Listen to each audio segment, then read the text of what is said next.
Is the 20-year Ethiopia-Eritrea standoff about to end? Preventing and addressing some common health challenges when traveling. And World Giraffe Day brings attention to their declining numbers. Africa 54 starts right now.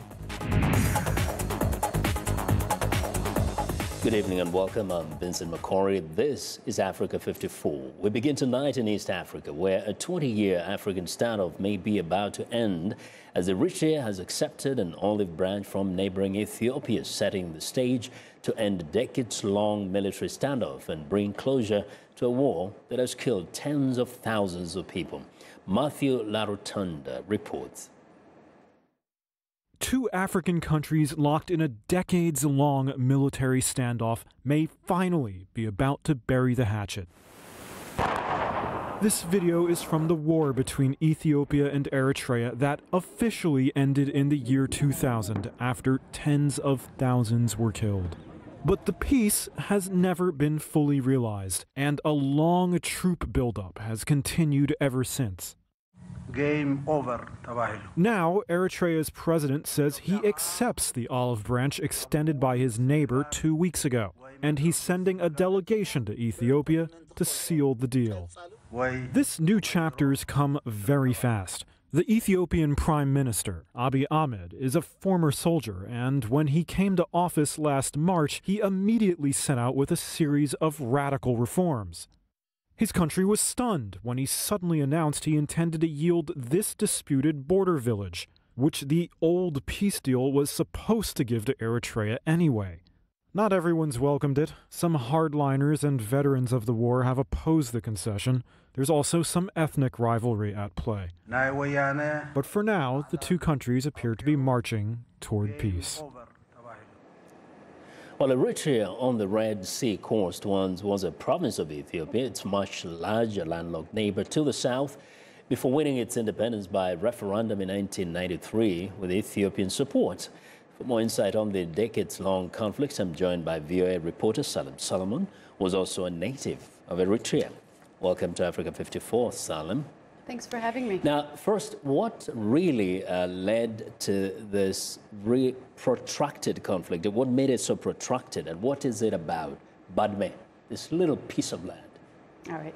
So the war was very long. It was only a 3-year war between 1998 and 2000, but tens of thousands of lives were lost within a very short period of time. It was very intense in that way. And then there was a legal process that involved both of the countries that took the case to The Hague. And after a year-long legal process, it was decided that the Flashpoint, which is a symbolic town, a small desert town with about 1,000 residents, was awarded to Eritrea.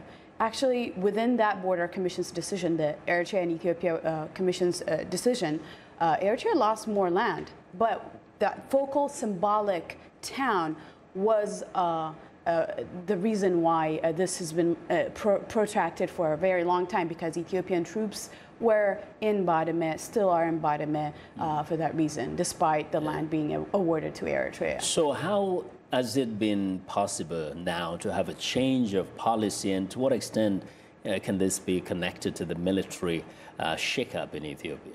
So Ethiopia, with the new prime minister, has had incredible sweeping changes that we're seeing, not just between, improving the relation between Ethiopia and Eritrea. We're seeing a lot of changes. One of them is military shakeup that's happening within Ethiopia. The military shakeup happened in June 7th. Prime Minister Abiy Ahmed named Sa'ara Makonnen, who happens to be from the TPLF, Tigray Liberation Front, really united in the concession of this land, but united in opposition of concession of this land. That has been a conflict between the two countries. The shake-up happened right when this announcement was made, and there's been extreme opposition within the command. The North Command is what they're calling it. This commander is in charge of overseeing that command. And that is a major different different thing that we're seeing from what has been happening in the past, because claims of accepting this border decision has been coming from Hailemariam Desalegn, who was the former prime minister, and other claims of acceptance. And they've been saying that the Ethiopian government has been saying, let's negotiate first, but the troops were still on Eritrean land. And so that has been the major change that we're seeing, is that there is a possibility and claim that the troops might be pulling out so that negotiation could start. Now, we heard that there are few who may not be happy with the decision taken by Prime Minister Abiy. Why? What is it for some that leads them not to want to have a resolution to this problem? Mm-hmm. The reason is because the Tigray Liberation Front has been very disgruntled by the Borders Commission's decision to lose this town that we're talking about, as I said, because it's more symbolic. It's a political, symbolic town, despite the significance of the lives lost. What has it meant for the people of this region, given that actually ethnically they are related? Yeah, I mean, they speak the same language with different dialects. Yeah. But the reason why, I mean, in any border country, in any border, in any country that you see, families get intermarried. And we've spoken to residents of this splash town, Bademe, and most of them have been, we've seen protests, and they're saying we don't want to be part of Eritrea. So there's a lot of conversation about how families have been torn apart. Yeah. What this war has done to that border is that it's militarized, and economic stagnation has happened. People cannot travel, cannot see their families. It's torn apart a lot of families, and so it's devastated these communities for a very long time, and we're seeing the militarization of these communities, unnecessary militarization. So they're looking at each other, and at any point, and we've seen, conflict flaring up here and there, and so it's really devastated these communities. We hope finally we see an end to this. Thank you very much, Salem, for joining us today. Thank you for having me. Appreciate your insights. Well, VOA's Salem Solomon. Not too far from there, South Sudan's rival leaders appear to be taking steps to end the country's 5-year civil war, which has killed tens of thousands of people and forced millions to flee their homes. South Sudanese President Salva Kiir and opposition leader Riek Machar met Wednesday in Ethiopia for their first face-to-face meeting in 2 years. The outcome of the much-anticipated meeting in Addis Ababa is unknown, but many observers are paying close attention. Earlier this month, the United Nations Security Council delayed until June the 30th a decision to impose travel bans and freeze the assets on 6 South Sudanese leaders accused of impeding the peace deal. Cameroon has launched a $23 million emergency humanitarian assistance plan for hundreds of thousands of its citizens who the government says live in precarious and life-threatening conditions in Cameroon and Nigeria due to the war with armed separatists fighting for the independence of the English from the French-speaking regions of the country. Cameroon's Prime Minister Philemon Yang says the plan was ordered by President Paul Biya. Prime Minister Yang says the war has internally displaced 74,000 residents who are facing famine alongside disastrous health conditions. Arab coalition forces have seized Yemen's Hodeidah airport from Iran-aligned Houthis, a big step towards recapturing the port city following a week of fighting that spilled into residential neighborhoods. The effort by the Arab alliance to take the city has fueled fears of humanitarian crisis, as the airport is the Houthis' primary entry point for imports and the lifeline for millions of Yemeni citizens. Vowing to collapse the Arab pressure, the Houthi leader says they still maintain a strong presence in Hodeidah. Most of the coastal area of Tahama and Hodeidah is still free. The occupation forces didn't take control of it. They occupy limited areas in other areas along the coast. But most of the Tahama area is still free, and a very large area of the coast is under control of our people and our army. Well, the Saudi-led coalition intervened in the Yemeni civil war in 2015 to help the Yemeni government suppress Houthi control of the country's large population centers and to reinstall its internationally recognized government. The coalition has accused regional opponent Iran of using the city as a gateway for arms that are smuggled to rebel forces. Iran has denied the allegation. One day after U.S. President Donald Trump reversed a policy of separating migrant families at the U.S.-Mexico border, the House of Representatives is set to vote Thursday on a pair of immigration bills that address the separations, as well as other issues that have divided the country's major political parties. Speaking at a campaign rally in Minnesota Wednesday night, Trump stepped over his apparent miscue on immigration and lashed out at Democrats. So the Democrats want open borders. Let everybody come in. Let everybody pour in. We don't care. Let them come in from the Middle East. Let them come in from all over the place. We don't care. We're not going to let it happen. And by the way, today I signed an executive order. We're going to keep families together, but the border is going to be just as tough as it's been. Well, the president's policy retreat follows a withering attack by Republican and Democratic officials who characterized the family separations as inhumane. In the last 6 weeks, the U.S. has separated more than 2,300 young children from their parents and sent them to detention centers while charging their parents with illegally entering the country. Despite signing the executive order, the Trump administration is maintaining its call for Congress to adopt more comprehensive immigration reforms and approve $23 billion in funding for construction of a wall along the U.S.-Mexico border. Many communities around the world still cling to traditional cultural practices like arranged marriages. Africa 54's Esther Gideyuwa sat down with a Sierra Leonean film producer and actor who is raising awareness about the dark side of this custom in Africa. Adeyemi Ladna is known in Sierra Leone as Iron Master. He is a former weightlifting champion and now an African film producer based in the U.S. In his most recent film, The Princess, Adeyemi seeks to raise awareness on the practice of arranged marriages. The film begins with romance. Welcome, my beautiful princess, the future queen of Koidu Kingdom. Stephanie Umbe acts as the princess. Her father, the king of the wealthy Koidu Kingdom, makes an arrangement with a wealthy friend to have the princess marry his son Ken, who lives in America. Ken returns to the kingdom, where the two are officially engaged. He leaves the fiancé behind and returns to the U.S. 6 months go by with only 2 phone calls, and the princess decides it's time to check Ken out. My fiancé is coming. The princess is coming? This is serious. Meaning? How are you going to explain this to Lisa? She's going to be pissed. So what? Because your fiancé is coming and you think you're going to dump me? The princess arrives and Ken manages to keep things under control temporarily. You come and find your space has been occupied, quote unquote.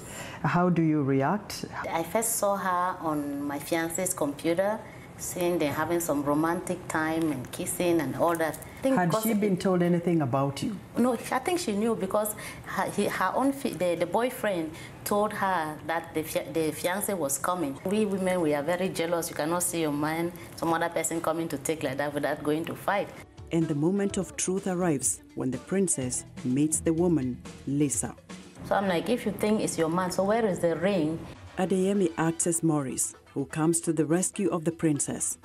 But it is not smooth sailing. You guys are not jealous? Men are jealous too, and the guy was so frustrated he had some men to kill me.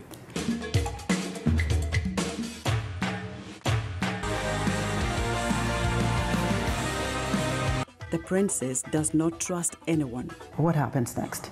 We collided and get into a serious feud, but later she realized like, oh, I think this is the guy for me. I like a man with a commanding voice, just like my father. A man with a brave heart. Is Maurice killed eventually? No, Maurice is a survivor. The princess maid who accompanied her to America informs the king all is not well with his daughter, and the king arrives in America. After learning Lisa is pregnant with Ken's child and the chaos around his daughter, he allows her to marry Maurice. What does the story really want to portray? You don't have to choose wife or husband for your children. Let them make their own choice. Well, never give up on your dreams. Just believe in yourself. Focus on what you want to do. Never give up. Because some people will come out here, go back to Africa with little money, like try to convince ladies and everybody, oh, because he's from America, all is well and fine. Let's give the children freedom to grow and learn. Knowledge is power. Experts say it is time for Africans to find homegrown solutions to the outdated cultural practices, but only time will tell if they can surely come to an end. Esther Githu-Ewart, VOA News, Washington. Well, I want to know what you think about Africa 54 and the stories we covered. Join the conversation on Facebook. The address is Africa 54. Also streaming our show live on Facebook, so check us out and share our show with your friends. Find me on Twitter at VOA Vince McCory. You're watching Africa 54. In a moment, staying healthy while traveling. But first, here's a look at Thursday's headlines.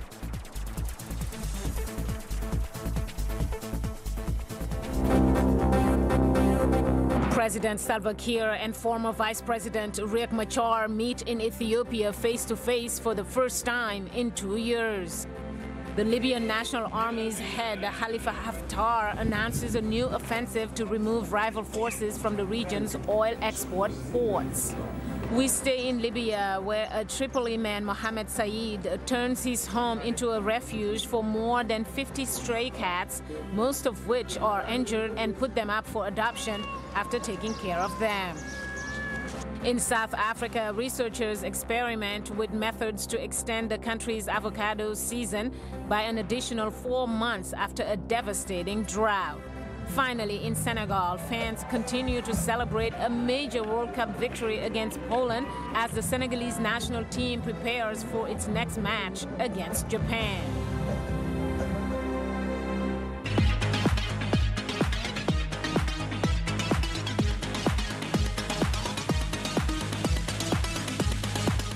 Well, it's time now for our health report, and joining us now is Africa 54 health correspondent Lino Madu with the latest on the Ebola outbreak in the Democratic Republic of Congo. Lino. Well, we'll have more on our Ebola report on tomorrow's Africa 54. But today, we look at what to do when you are traveling to stay healthy. Summer is here, and for many people around the world, this means traveling. As the one of the busiest travel season unfolds, we take a look at some basic steps for you to stay healthy while enjoying your vacation. I spoke to Dr. Ken Redcross, internal medicine specialist and concierge doctor, who gives us some basic tips and alternative ways to prevent and address some common health challenges when traveling. Take a look. And as we talk about a lot of travel, especially to African nations from here in the United States, that's 8 hours minimum. So these are going to be longer flights. So one of the first things I love to talk about is when you're back and forth in the airport. I don't know about you, but it's very taxing on the body as you're running around from gate to gate and you're sitting in those tiny chairs and all these contorted positions. So one of the things I talk about is a homeopathic remedy that helps for pain, swelling, and bruising called Arnicare. Now, Arnicare comes from Arnica montana, which is also called the mountain daisy. And Arnica montana has been used for centuries already, but the importance is that it is a way to use it for pain, swelling, and bruising that doesn't have that menthol smell. So therefore, the person beside you on the flight won't necessarily smell that you're dealing with some aches either. In general, what are some of the frequent things that people complain about? You know, one of the frequent things we all are talking about, especially now in medicine, is our GI health. We know that we don't necessarily digest food as well when we're 30,000 feet in the air. So one of the things I talk about are digestive aids, something that you take right on the flight with you as well, because we know that digestion isn't the same when we're here than when we're up here. So we want to make sure we take advantage of that. Digestive enzyme then to help you digest and also prevent maybe stomach aches or anything like that? Stomach aches, reflux, abdominal gas and bloating, all of those things that can ruin your trip. You don't want to have happen. So you want to make sure you consider something like the digestive aids. We talked about digestion. How can sitting for prolonged periods of time affect your digestive system? Yeah, because at that point, your body, a lot of the blood that's pooling that's normally should be utilized for digestion kind of is transposed other places, other locations. So therefore, you're not digesting properly. And especially on the long flights that we're talking about, it's also important that you get up, keep your blood moving. You know, you want to make sure that you're not at risk for a DVT, which is a blood clot. So you want to make sure that on that flight, get up, move a little bit, bend over, make sure that your muscles are moving the blood along. That's very interesting. You mentioned blood clot, because that's something that a lot of people complain about, and it's so dangerous. Like, people die from this. Oh, it's fatal. It can be absolutely fatal. And so I think that a little bit of the information is out there now that when you're taking the long flights, that we have to get up and about and make sure that our blood doesn't clot. Because what happens is that when the blood clots, typically in our lower extremities, once you get up and about, it can move. And if a blood clot moves, we all recognize that's not a good thing, whether it's going to the heart or it's going to the brain. So we want to make sure that we're very careful with these long flights. A lot of people, including myself, have trouble sleeping. Jet lag, or what would be some of the tips that could help perhaps prevent so much jet lag or sleep better on the plane? Yeah, one of the better things is that we always talk a lot about melatonin. Melatonin is very fascinating in a way to make sure we kind of normalize, I should say, our sleep cycles. Some other things is think about foods. We know walnuts loaded with tryptophan, which is the same chemical that causes us to get sleepy after turkey. We know almonds are very relaxing. So think about things in our cupboard that can really help instead of a pill. Melatonin is different because it's on the natural side of things, and I like to stay on that side than on the Western side of medicine, especially for sleep. What do people do to prevent allergies? What can they do? Because sometimes when you travel, you don't know what you will be faced with, and some people develop allergies. Yeah, because we're going from one place to the other. So even here in the United States, when we're going from the East Coast to the West Coast, we have different pollination patterns, right? Yes. Different trees and ragweed and other things. So that's why I always talk about a nasal spray. That's for you to make sure that you clean your sinuses. If you do that, the studies were showing, do that a couple of times a day before you go on the flight. It makes a big difference, actually, and even when you get to your location. Okay. So you want to make sure that your nasal passages are clean and there's no pollen lying on them, which is what causes us to sneeze, the runny eyes, and the redness. Oh, that's interesting. What other tips or advice can you share with us in terms of traveling? Well, you know, there's some other things that are important too, and we talked about some of the things that you can bring with you, but there's something in particular you don't have to bring with you, and that's to make sure that you de-stress through meditation. Now, everyone has their different view of what meditation is. Yes, look, what is meditation? I know, right? Look, it's mind-body healing. It's something you could do. You don't have to pack it into your carry-on. You bring it to yourself, and it's as simple as breathing. It takes 3 to 5 minutes, if even that long, and you're literally just taking a deep breath and focusing on that, and we're decluttering our mind. And that's the key, because we realize that so much disease comes from stress and anxiety, and something as simple as meditation can make a big difference. So don't think that you have to feel that pressure of meditating 1 hour at a time. It doesn't take that long, but just make sure that you want to enjoy your trip. So let's do that, and let's do so with a clear mind. That was Dr. Ken Redcross. Now, a reminder to always check with your medical provider to ensure that these recommendations are suitable to your specific health needs. And that's our health report for today. To stay in touch, find me on Twitter at Lenore Moudou. Vincent, back to you. Great, and you know, I'll be traveling, so very useful tips for me too. Thanks a lot, Lenore. Be sure to watch Lenore Moudou's health reports every Tuesday and Thursday on Africa 54.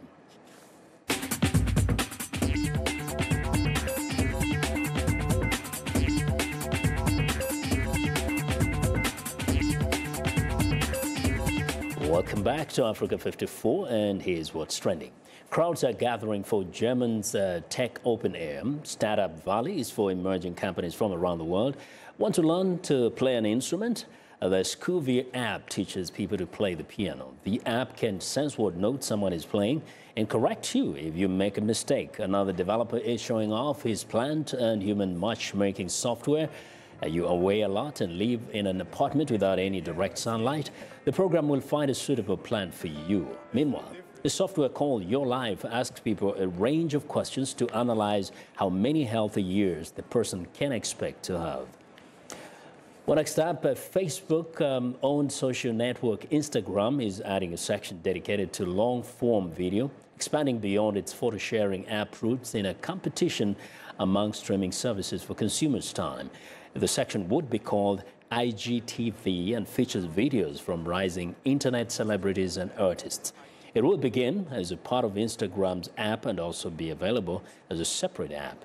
Tech firms such as Facebook, Alphabet, Inc., YouTube, and Snap Inc., Snapchat, have been spending heavily to grow mobile video services that will attract both users and corporate brand advertising.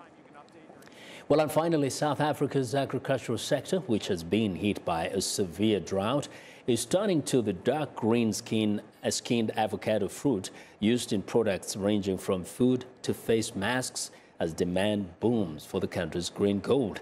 Trends like avocado toast and organic beauty products have seen consumers opting for the buttery textured fruit, with farmers looking to take advantage of year-round demand and attractive prices.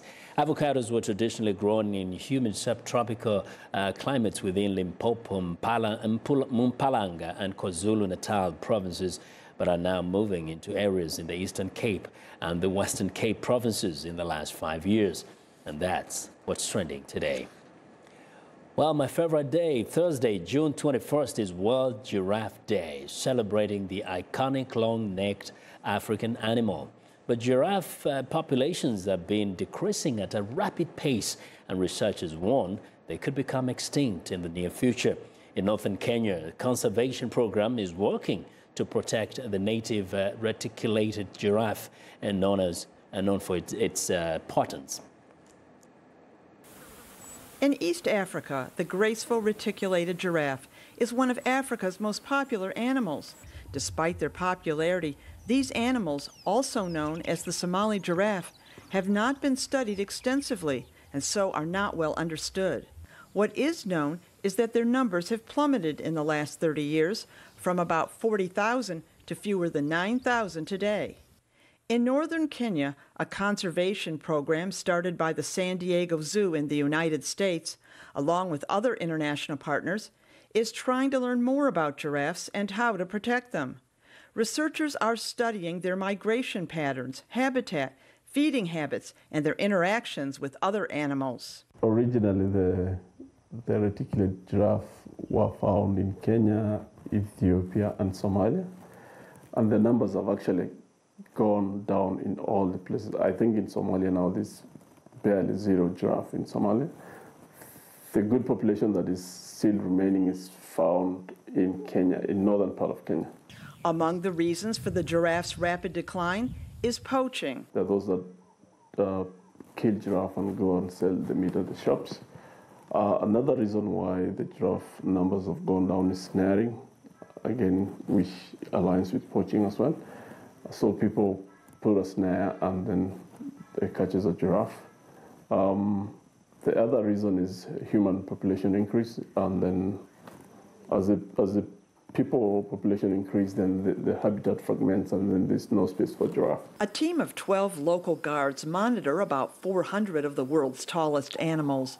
Solar-powered GPS satellite tracking devices were attached to 11 giraffes. We drive around, get to where the giraffes are, take photos of individuals, take numbers, GPS coordinates, where they're found, what they're doing, what terrain are they on. Local residents are also realizing the importance of protecting the giraffe, which also brings tourism.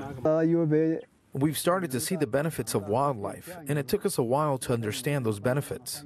Researchers... And that's it. Have a good night. Welcome to English in a Minute.